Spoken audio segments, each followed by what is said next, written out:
திருவண்ணாமலை அண்ணாமலையார் தீபமலை மண் சரிவில் வீடுகளை இழந்த மக்கள் ஆட்சியரிடம் மனு அளித்திருக்கின்றனர். அண்மை தகவலை நாம் பார்த்துக் கொண்டிருக்கிறோம். மண் சரிவு ஏற்பட்டு 23 நாட்களாகியும் இயல்பு வாழ்க்கைக்கு திரும்ப முடியவில்லை என பொதுமக்கள் வேதனை தெரிவித்திருக்கின்றனர். கூடுதல் விவரங்களை எமது செய்தியாளர் மணிகண்டன் வழங்க கேட்கலாம். வணக்கம் மணிகண்டன், இந்த மக்களினுடைய கோரிக்கை என்னவாக இருக்கிறது? கூடுதல் விவரங்கள்.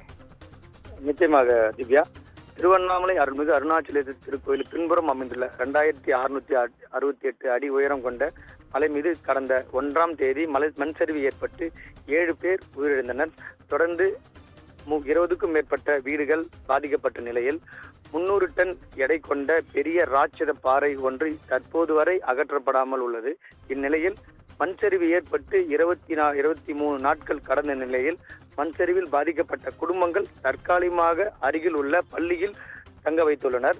இந்நிலையில் தற்போது பள்ளிகள் திறக்கப்பட்ட பின் அவர்கள் அங்கிருந்து வெளியேற்றப்பட்டதால் அவர்கள் வாடகை வீட்டில் தங்கும் நிலை ஏற்பட்டுள்ளதாகவும், மண் சரிவில் சிக்கி தங்களது வீட்டில் உள்ள அனைத்து பொருட்களையும் சேதமடைந்த நிலையில் தற்போது தங்களது குடும்ப பொருளாதாரம் முற்றிலும் பாதிக்கப்பட்டுள்ளதாகவும் அரசு சார்பில் தங்களுக்கு வேறு இடத்தில் வீடு கற்று தருவதாக மாவட்ட நிர்வாகம் தெரிவித்த நிலையில் தங்களுக்கு மாற்று இடத்தில் வீடு கட்டு தருமாறும், அதுவரை நாங்கள் தங்குவதற்கு மாற்று வேறு ஏதோ ஒரு வீடு அல்லது பள்ளிக்கூடம் உள்ளிட்டவை ஏதோ ஒன்று ஏற்படுத்தி தருமாறு, அதோடு மட்டுமல்லாமல் தற்போது சமைத்து சாப்பிடக்கூட எந்தவித பாத்திரமும் இல்லை என்றும், நாங்கள் கூலி வேலைக்கு சென்றால் மட்டுமே தங்களுக்கு குடும்ப வருமானம் தற்போது தேவைகளை கூட பூர்த்தி செய்து கொள்ளாத அளவிற்கு பொருளாதார சூழ்நிலையை மிகவும் பாதிப்படுவதுடன் குற்றம் சாட்டியுள்ளனர்.